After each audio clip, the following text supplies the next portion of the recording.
a very tiring day. Everything feels boring. The remaining energy just wants to quickly close my eyes. However, these eyes seem to not understand the state of this tired body. Let's slowly head towards the slumber of sleep with a little story that many people have felt. The name I never dare to say aloud. I never planned to admire you.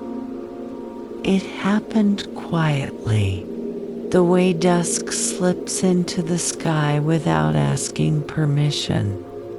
One moment, you were just a name spoken lightly by others, carried in laughter that did not belong to me. The next moment, you became a presence, heavy and warm, settling somewhere between my ribs and my throat. I am a girl still learning how to pronounce her own dreams. You are a man born into certainty. That is the first cruelty of fate. Every morning, I see you from a distance, measured not in steps, but in lineage. Your posture speaks of generations before human who never bowed except to tradition, women who were raised knowing their worth was never questioned. Meanwhile, I come from hands that have always worked harder than they were praised. My blood carries stories that were never written in books, only whispered in kitchens and fields. And yet, my heart does not understand hierarchy. It does not recognize caste. It does not ask permission from ancestry. It simply beats stubborn, foolish, alive whenever you pass by. I admire you in silence. I admire the way your voice never trembles when you speak, as if the world has always agreed with you. I admire how people listen when you talk, not because you are loud, but because you are expected to be heard. Sometimes I wonder what it must feel like to exist without constantly apologizing for taking up space. When you smile, God, when you smile, lit, feels like a borrowed miracle, as if something so beautiful was never meant to fall into my line of sight.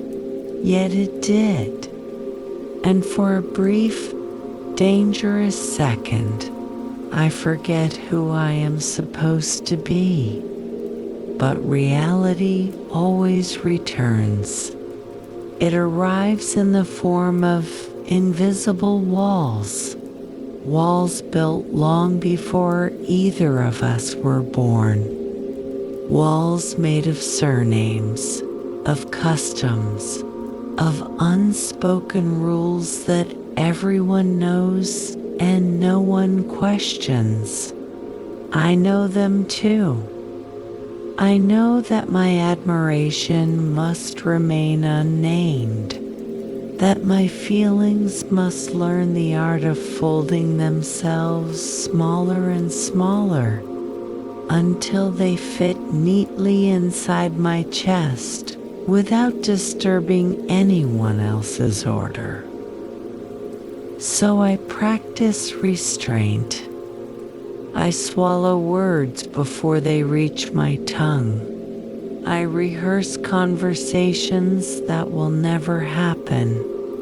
I write your name in the margins of my thoughts, only to erase it with reason and fear. You will never know that I memorize the sound of your footsteps. You will never know that I look for you in every crowded room, then pretend I was looking for something else when I find you. You will never know how many times I have chosen silence over hope. Because hope, for someone like me, is a dangerous luxury. I am not naive. I understand the world I live in. I know how stories like mine are supposed to end if they are ever told at all. A girl from below should not look up and imagine being seen. She should be grateful for distance. She should accept admiration as her final destination. And yet, there are nights when my heart rebels. At night, when the world is quiet and no one is watching, I allow myself to imagine a version of reality where you are just a man, and I am just a girl, and nothing else matters. In that fragile universe, you look at Manad through the lens of heritage, but through the simple miracle of recognition. But morning always comes, and with it, the weight of knowing that some loves are born only to be unspoken. So I keep my admiration gentle. I keep it respectful. I keep it hidden. Because loving you out loud would mean challenging a world that has never been kind to girls like me. And I am still learning how to survive in it. The distance between us is not measured in steps. There is a particular cruelty in standing close to someone you can never reach. I have stood beside you before, close enough to hear your breath when you laugh, close enough to catch the faint trace of your scent as you pass. To anyone watching, we were merely two people sharing the same space. Ordinary, acceptable, harmless. But they did not see the distance, because the distance between us is not measured in steps or inches or the simple courage of crossing a room. It is measured in centuries of belief, in rules written so deeply into the soil that even love dares not disturb them. When you speak to me, you are kind. That kindness is another wound I must carry quietly.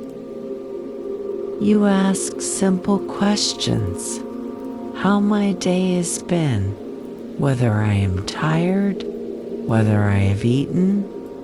Questions that mean nothing to you, perhaps, but to me they feel like doors slightly ajar. Doors I am not allowed to walk through. Doors I must pretend not to see. I answer carefully, always carefully. I choose words that do not linger. I keep my voice soft, neutral, unremarkable. I smile just enough to be polite, never enough to invite interpretation. I have mastered the art of being safe, safe to talk to, safe to ignore, safe to forget. Because the moment I become anything more than that, I risk becoming inappropriate. Sometimes I wonder if you sense it the way I step back when the space between us becomes too small. The way my eyes lower instinctively when yours meet mine for too long. I wonder if you notice how my laughter arrives half a second late, as if it must ask permission first. Or maybe you do notice, and you simply assume it is she-ness. She-ness is an easy explanation. Truth is far more dangerous. The truth is that I am constantly negotiating with my own heart. I tell it to calm down, to remember its place, to understand that admiration is not an invitation. I remind it of my surname, my background, the invisible labels stitched into my existence since birth. I tell it, he is not meant for you, but hearts are terrible listeners. They are stubborn, hopeful things. They collect moments the way beggars collect, coins small, insignificant to others, yet priceless to the one holding them. A glance here, a smile there. The way you say my name without hesitation, as if it does not weigh anything at all. You say it so easily, my name, as if it does not carry a history that disqualifies me, as if it does not place me exactly where I belong beneath your world, beneath your future, beneath the expectations written for you long before you could choose otherwise. Sometimes I imagine what it would be like to tell you. Not a confession, nothing so reckless.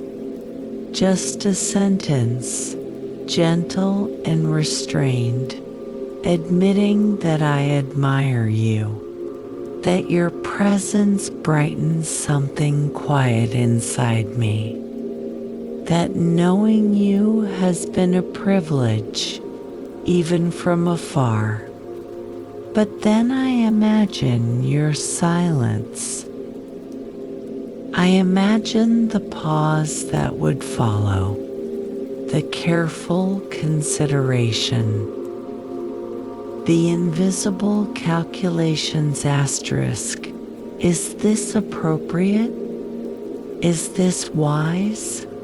Is this allowed?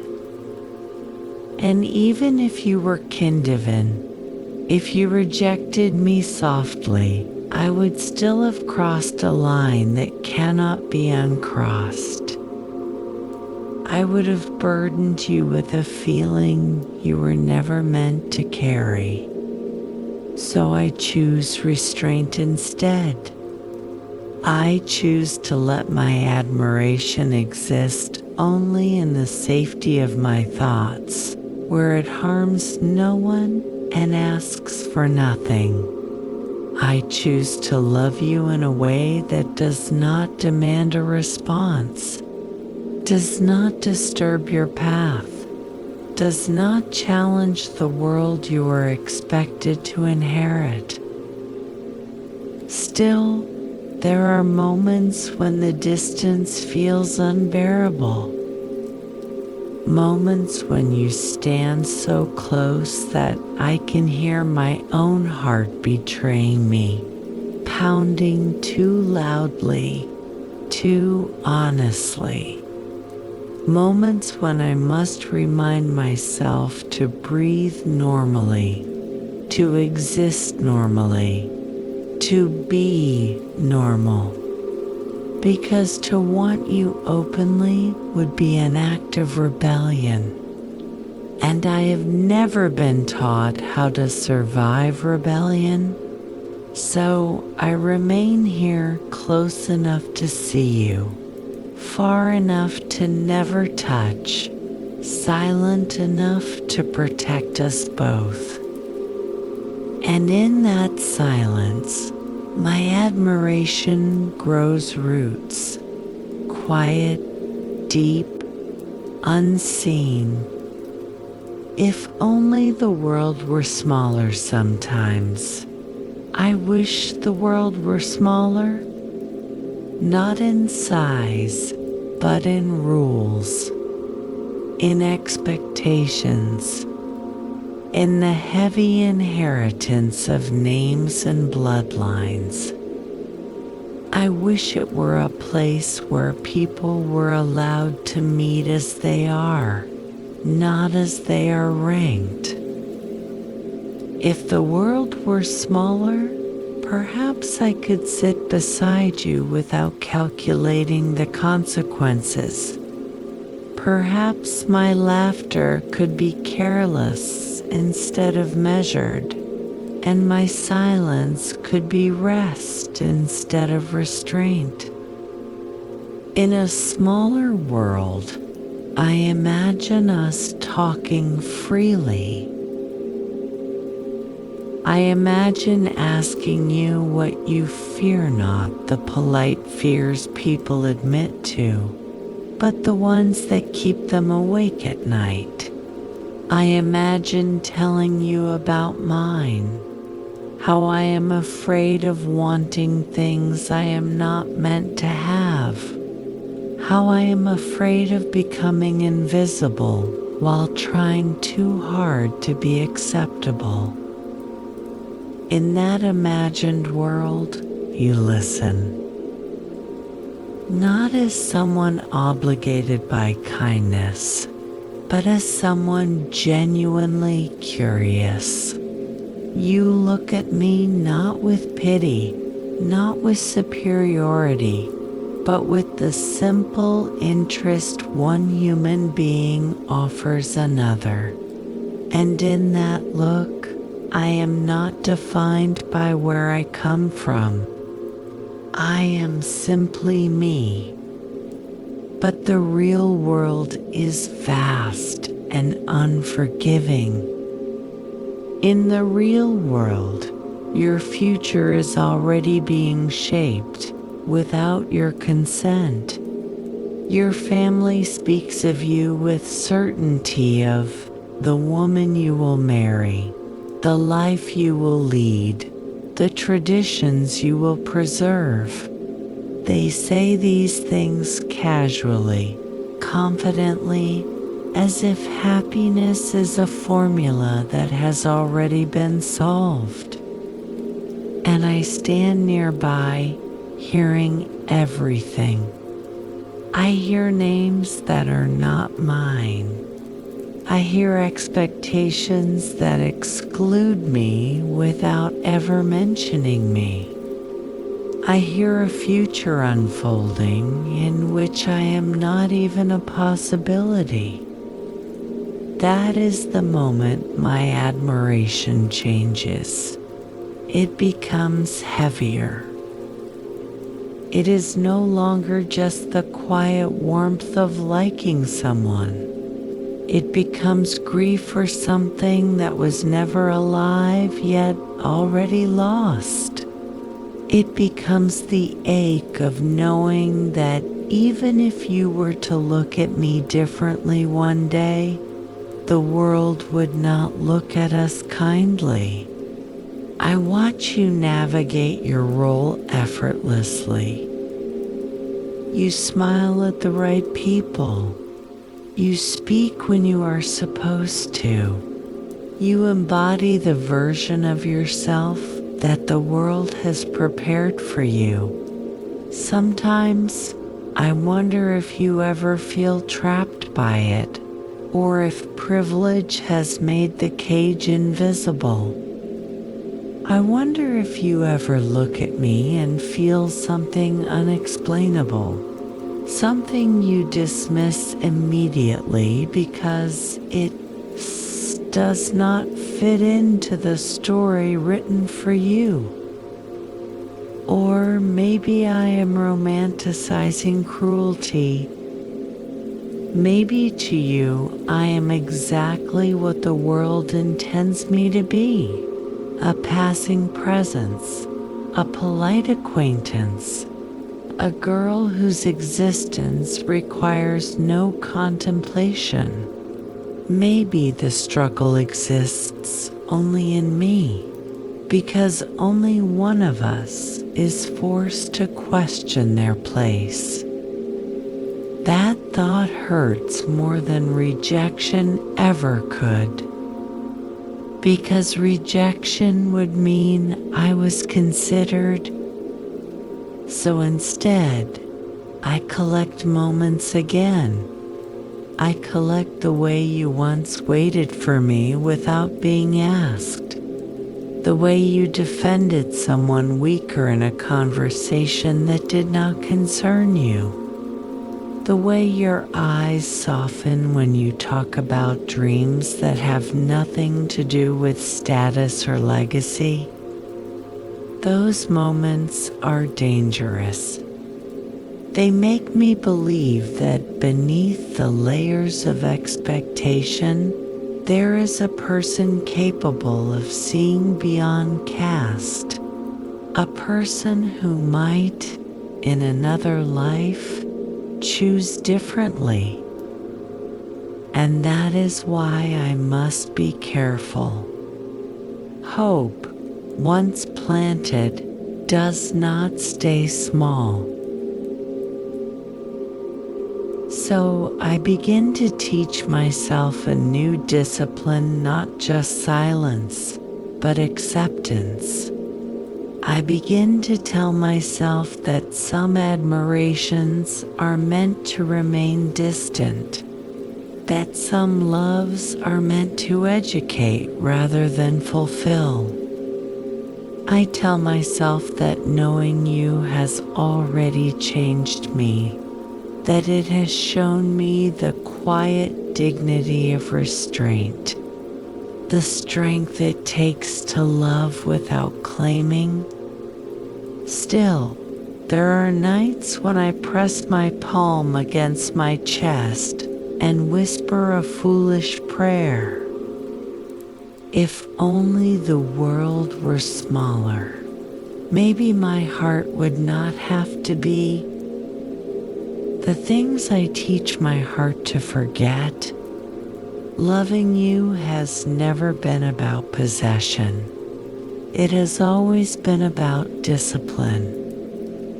Every day, I teach my heart the art of forgetting, not erasing, not denying, but softening. I teach it how to hold memories without clutching them, how to admire without reaching, how to feel without demanding. This is not something they tell girls like me how to do. They teach us how to endure, how to lower our gaze, how to be grateful for whatever kindness falls our way. But they do not teach us how to unlove someone who has never been ours. So I invent my own lessons. I tell my heart that admiration does not need a destination, that feelings can exist without becoming declarations, that restraint is not weakness, but a quiet form of courage. Some days, my heart listens. On those days, I can stand in the same room as you and feel only a gentle ache, like a bruise that has learned how to heal. I can smile without effort. I can speak without rehearsing. I can almost convince myself that I have succeeded. But other days, forgetting feels like betrayal. On those days, my heart resists. It reminds me of everything I have not said, of all the alternate versions of myself that could have existed in a kinder world. It reminds me that feelings do not disappear simply because they are inconvenient. On those days, I avoid you. Not because I dislike you, but because proximity is dangerous. Because every glance feels like an invitation my mind must decline. Because every shared silence threatens to undo weeks of carefully built composure. I begin to notice how exhaustion settles into my bones. The exhaustion of always being aware, of always adjusting, of always carrying a love that must remain invisible. Sometimes I envy people who are allowed to love loudly, disastrously, without considering the social cost. I envy the recklessness I will never permit myself.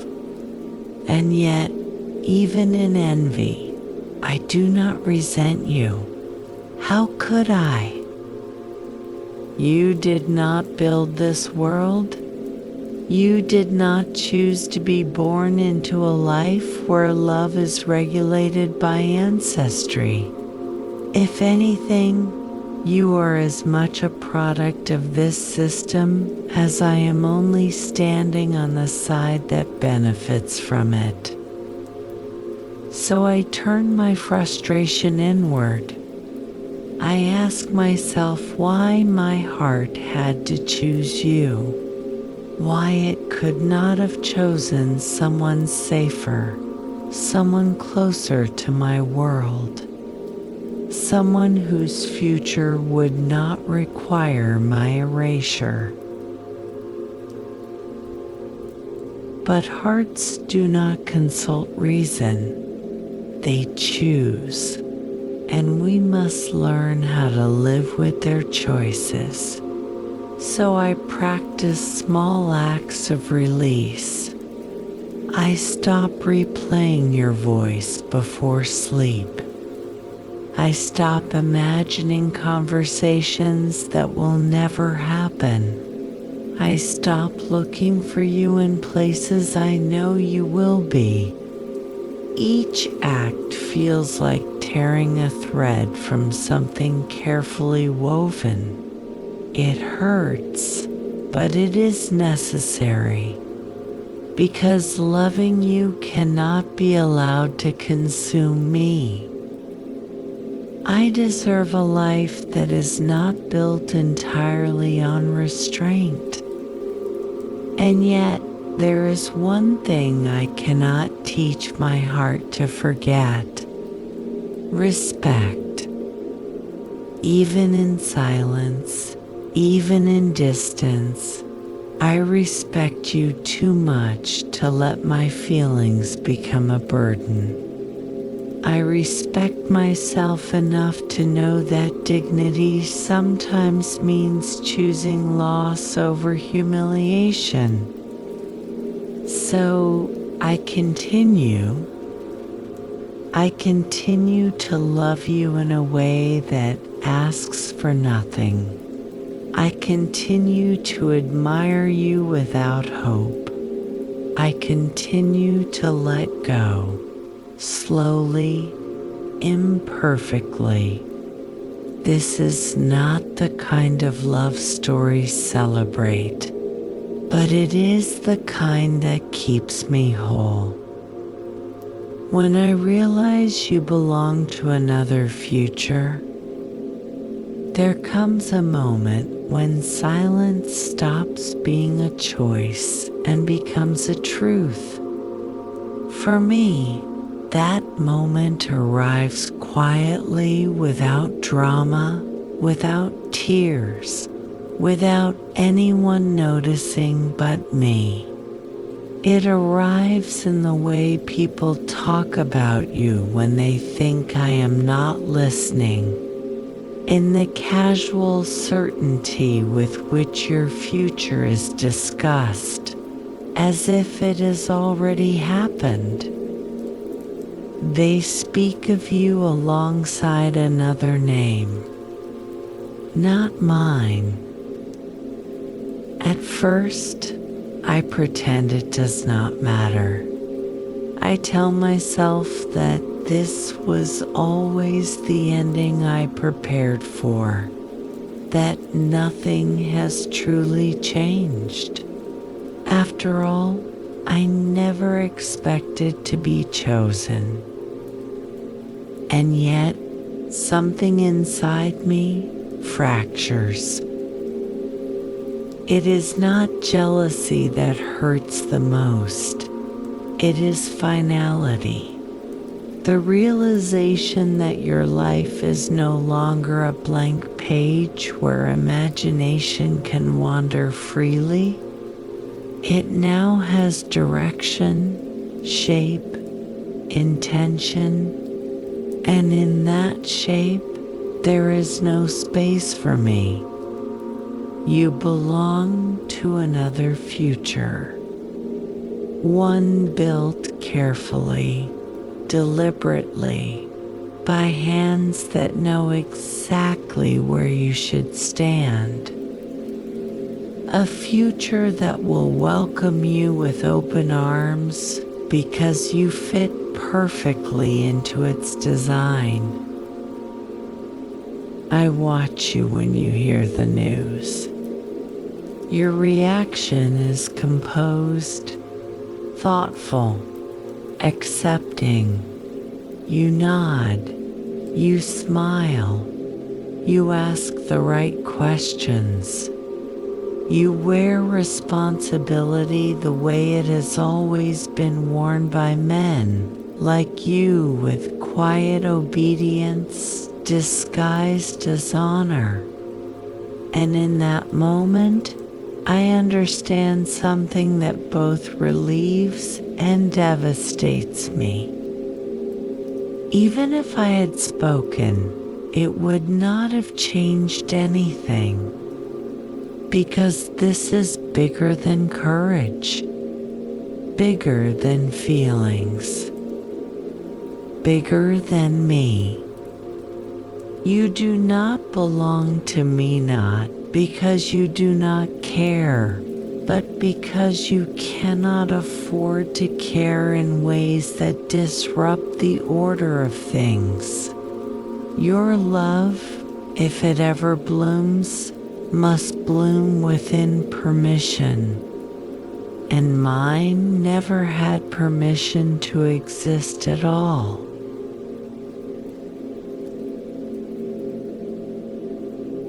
I grieve in private.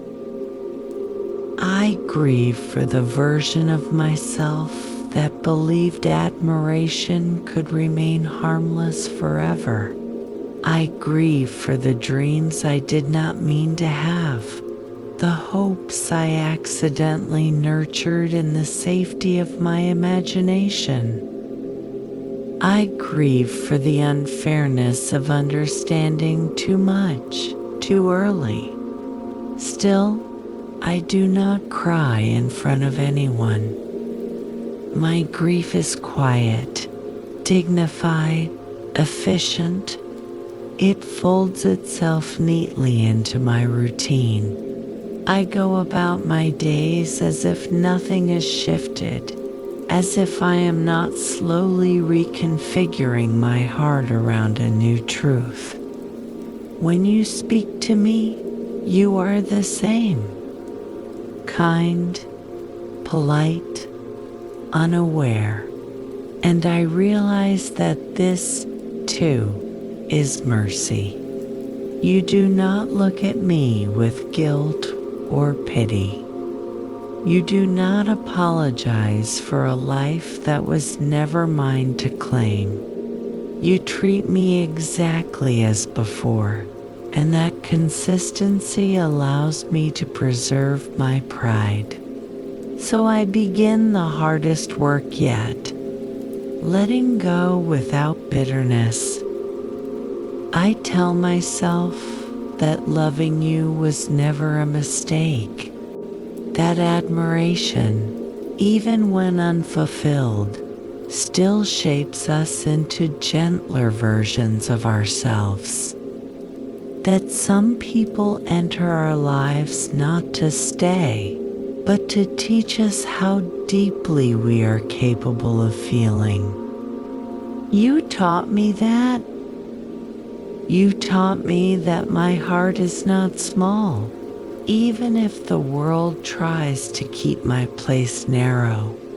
You taught me that dignity can exist alongside longing, that restraint can be a form of love. And for the first time, I begin to imagine a future without you in it, not with despair, but with acceptance. Because if you belong to another future, then perhaps I belong to one I have yet to discover. Learning to release you gently, letting go is rarely dramatic. It does not arrive with grand speeches or final goodbyes. More often, it comes in the form of small, deliberate choices, quiet decisions made over and over again until the weight of holding on finally lessens. I begin by changing the way I think of you, not as someone I might lose, but as someone I was never meant to keep. This shift is subtle, almost invisible, but it changes everything. It allows my heart to exhale for the first time in a long while. It releases me from the exhausting labor of hoping responsibly, of loving carefully, of constantly editing myself. I learn to observe you without attachment. When I see you laugh, I no longer imagine being the reason. When I hear you speak about the future, I no longer search for myself between the lines. I let your life unfold as it should, without measuring what it takes away from mine. This is not indifference. It is respect, evolved. Some days are easier than others. There are mornings when I wake up and forget, for a few blessed moments, that you ever mattered so deeply. And then there are days when a familiar gesture or a remembered tone of voice brings everything back with startling clarity. On those days, I allow myself to feel it. I do not scold my heart anymore. I do not rush it toward healing. I sit with the ache and remind myself that pain is not a sign of failure. It is proof of sincerity. I realize something else, too. Releasing you does not erase what you gave me. You gave me awareness. You gave me a standard. You gave me a quiet understanding of the kind of love I am capable of offering, one that is patient. respectful, and rooted in dignity. Not everyone learns that so early. As your life moves forward, mine does too. I begin to invest my attention elsewhere, not to distract myself, but to rediscover parts of me that had been paused. I laugh more freely. I speak without second guessing. I allow myself to imagine dreams that do not revolve around avoidance. Slowly, I reclaim myself, and in reclaiming myself, I stop needing you to see me. That, I think, is the truest form of release. The day comes when I realize I no longer rehearse what I would say if you ever asked about my feelings. I no longer prepare defenses for questions that will never be asked. My heart no longer waits for permission that will never be granted. I have granted it permission myself to move forward, to grow, to belong to a future that does not require my silence. And when I think of you now, there is no resentment, only gratitude. Gratitude for the way you passed through my life without harm. Gratitude for the lesson of loving without possession. Gratitude for the strength I did not know I had until I needed it. I release you gently, not because you are unimportant, but because I am. The girl I become after you. There is a quiet transformation that follows release. It is not the kind people applaud or notice. It happens privately, in the way I carry myself, in the way my thoughts no longer orbit around absence. I become someone slightly different, not hardened, not closed off, but clearer. I become a girl who understands her worth without needing comparison. Loving you taught me patience, but letting you go teaches me direction. I begin to see how much of my life had been shaped around avoidance, how carefully I had learned to shrink myself so that my feelings would not disturb the world. After you, I stopped shrinking. I still know where I come from. I still honor my roots, my history, the hands that raised me. But I no longer mistake humility for invisibility. I no longer confuse acceptance with. There is power in this clarity. I speak more freely now. I look people in the eye longer. I allow my opinions to exist without apology. It is not rebellion, it is self-respect, finally taking form. I realize that admiration should never cost a person their voice, and I forgive myself for not knowing that sooner.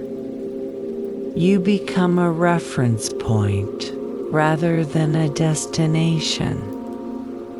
When I meet new people, I recognize the difference between being seen and being tolerated. I no longer mistake politeness for possibility. I no longer fall in love with potential alone. That is a gift you never intended to give me. Sometimes I still think of you, but the thought arrives without urgency. It settles gently, like a memory that knows its place. You are no longer a question mark in my life, no longer a path not taken. You are simply a chapter that ended where it was meant to. And I am not ashamed of that chapter. I am proud of the girl who loved carefully in a careless world. I am proud of the restraint she practiced when chaos would have been easier. I am proud of the dignity she preserved, even when no one was watching. That girl is still me, but now she stands taller. I begin to imagine love differently, not as something that must be earned through silence or sacrifice, but as something that meets me where I am. Love that does not ask me to explain my worth or defend my existence. Love that is curious about my world, not threatened by it. I do not know who that love will come from, but I know this: I will not accept less. And when I think of you standing in your future steady, certain, aligned with expectations, I feel no bitterness, only a distant warmth, the kind reserved for things that shaped us without staying.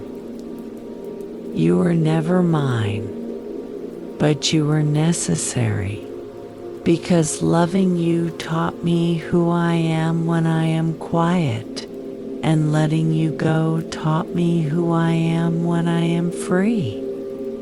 A goodbye you will never hear. There are goodbyes that do not require witnesses.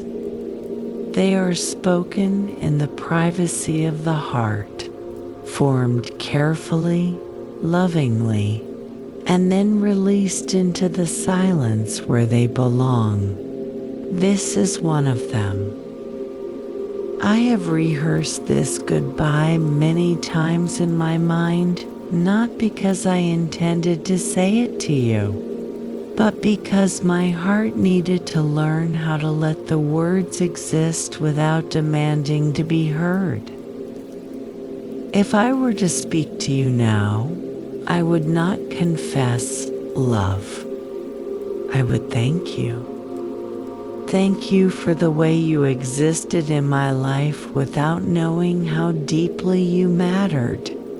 Thank you for the kindness that never crossed into cruelty, for the distance that, though painful, protected us both.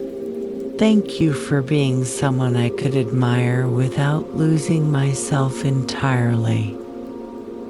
I would tell you that my silence was never emptiness. It was full overflowing, even with care, with restraint, with the kind of affection that chooses preservation over possession. But you will never hear these words, and that is as it should be. Some truths are meant to remain unspoken, not because they are shameful, but because their purpose is already fulfilled. My feelings have done their work. They have taught me patience. They have taught me dignity. They have taught me how to release without resentment. I no longer need you to know. That realization feels like freedom.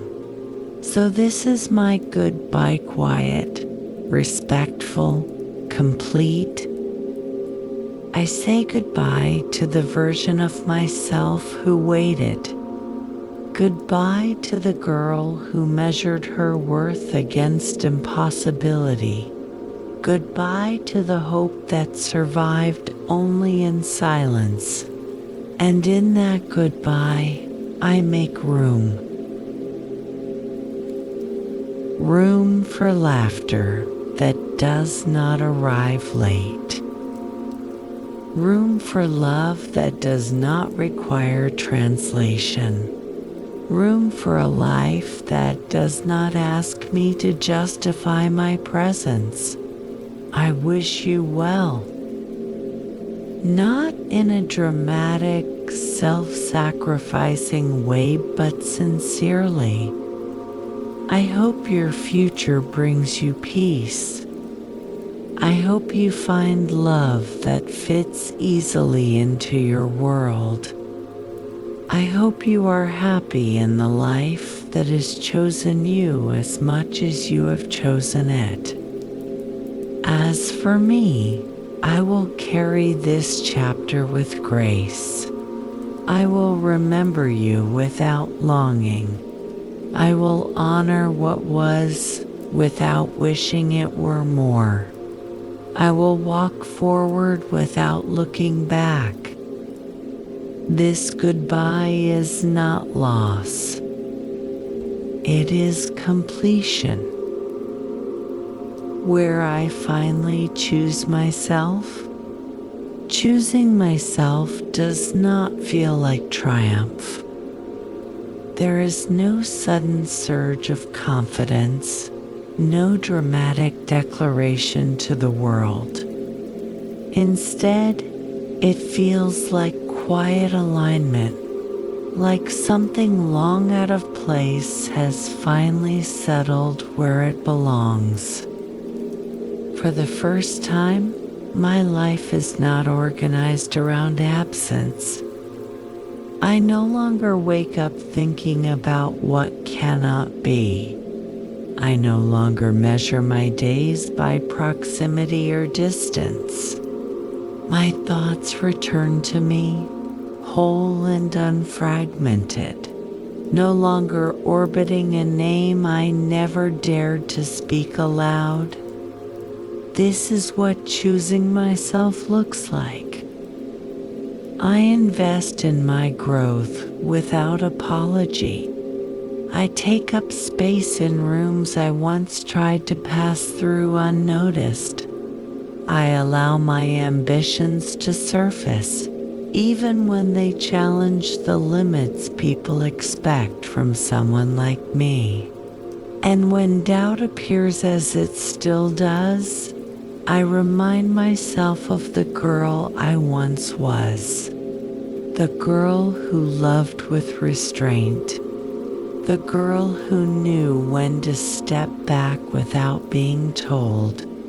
The girl who carried heartbreak with dignity. If she could survive loving you, I can survive becoming myself. I no longer see my background as a barrier alone. I see it as a foundation, solid, earned, resilient. I stop longing for entry into worlds that were never designed for me, and instead focus on building one where I belong by right, not by permission. There is pride in that. Sometimes people ask me if I have ever loved. I smile. I tell them yes. But I do not tell them the story. Because the story is no longer a wound that needs sharing. It is a lesson that lives quietly in my posture, in my voice, in the way I no longer beg for belonging. You are part of that lesson, and I am grateful. As time passes, your memory loses its sharpness. It becomes softer, more distant, like a photograph that has faded without losing its meaning. I can look at it without pain now, without wanting to step back into it. That is how I know I am free. Freedom, I learn, is not the absence of love. It is the presence of choice, and I choose myself not out of bitterness, but out of respect for the life I am still becoming. The quiet peace of letting go. Peace does not arrive all at once. It settles gradually, like light filling a room at dawn, soft, patient, unquestioning. One day, I realized that my heart no longer tightens when your name is mentioned. Another day, I notice that my future feels wide again, untouched by the need to navigate around someone else's destiny. This is the quiet peace of letting go. It is not forgetfulness. It is understanding. I understand now that some loves are not meant to be lived, only to be felt. That some connections exist to awaken us, not to accompany us. Loving you was never about being chosen. It was about learning how to choose myself. And I have. I walk forward with a gentler heart and steadier steps. I carry no bitterness toward the world that divided us, no anger toward the rules that kept us apart. Those structures existed long before my feelings, and they will likely exist long after. What matters is that they did not break me. They taught me how to love without erasing myself. They taught me how to let go without losing dignity. They taught me how to accept reality without surrendering my worth. If our paths ever cross again, I will greet you without hesitation. Not as someone who once hoped, but as someone who once grew. You will be a familiar face, a meaningful memory, nothing more.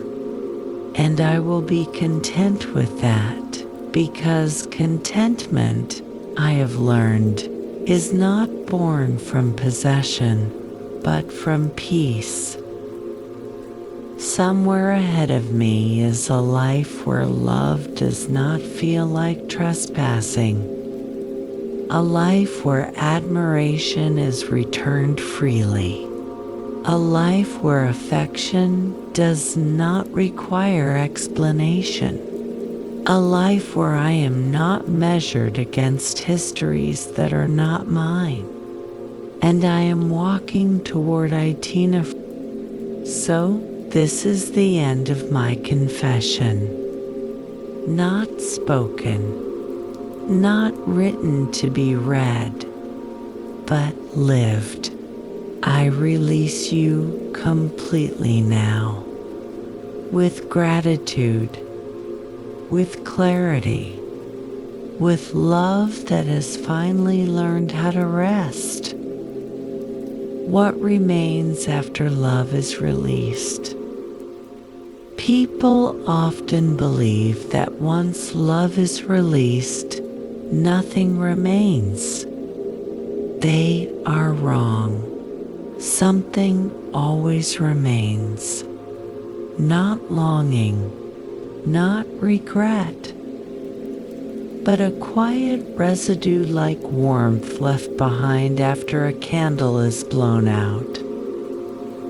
In the days after I truly let you go, I notice how deeply you have shaped the way I see the world. Not in the way scars shape fear, but in the way lessons shape wisdom. You are present in my discernment now, in my boundaries, in my refusal to romanticize pain. I no longer chase admiration. I no longer glorify distance. I no longer mistake restraint for destiny. What remains is clarity. I know now that love should not require constant self-erasure, that affection should feel like expansion, not negotiation, that being chosen is not about worth, but about alignment. And for the first time, I do not ask why I was not aligned with you. I accept that some people meet us only to redirect us. You were never meant to stay. You were meant to refine me. Watching the world without wanting it. There is a strange freedom in observing without desire. I watch lives unfold around me, engagements, marriages, alliances formed neatly within expectation. Once, those scenes would have triggered something restless inside me. Now, they feel distant, neutral, almost academic. Not because I am numb, but because I am whole. I no longer imagine myself inside other people's stories. I no longer borrow futures that were never offered. I stand firmly in my own becoming, curious rather than envious. This is new, and it feels earned. Sometimes I think of you living that life prepared for you, moving confidently within a structure that recognizes you, and I feel no ache, only understanding. We were born into different negotiations with the world, and I finally accept that difference without measuring its injustice against my heart. Acceptance does not excuse inequality. It simply frees my soul from fighting battles love was never meant to win. If love comes again, I no longer wait for love, but I am not closed to it. If love comes again, it will not find me crouching behind restraint or apologizing for my feelings. It will find me standing rooted, aware, unwilling to shrink. I will not fall in love with silence again. I will not confuse admiration with intimacy. I will not offer devotion to someone who cannot meet me without permission. Love, if it comes, must arrive without hierarchy. It must see me fully, my history, my voice, my place, and choose me without hesitation or calculation. Anything less, I now know, is not romance. It is negotiation, and I am done negotiating my worth. This is not bitterness. It is discernment. The girl I was, the woman I am. Sometimes I look back at the girl who first admired you. She was gentle, careful, so desperately respectful of boundaries she never created. I do not mock her. I honor her. She survived a love she was never meant to confess. She learned restraint without losing tenderness. She carried disappointment without becoming cruel. Because of her, I am this woman now. A woman who knows that silence can be powerful, but only when it is chosen, not enforced. A woman who understands that love should not feel like trespassing into someone else's world. I carry her lessons forward, but I no longer live inside her fear. A life that belongs to me. This is where the story truly ends. Not with you, but with me. With a life that belongs fully to its owner. I wake each day unburdened by longing that has nowhere to go. I move through the world without checking whether my presence is allowed. I speak without rehearsing escape routes. And in this life, love is no longer forbidden territory. It is possibility. Whatever comes next, whoever comes next, will meet a heart that has known discipline and survived tenderness. A heart that can love deeply without losing itself. You were a chapter, a meaningful one, a necessary one, but no longer the ending. I walk forward now without looking back. Not because I forgot you, but because I finally chose myself, and kept choosing.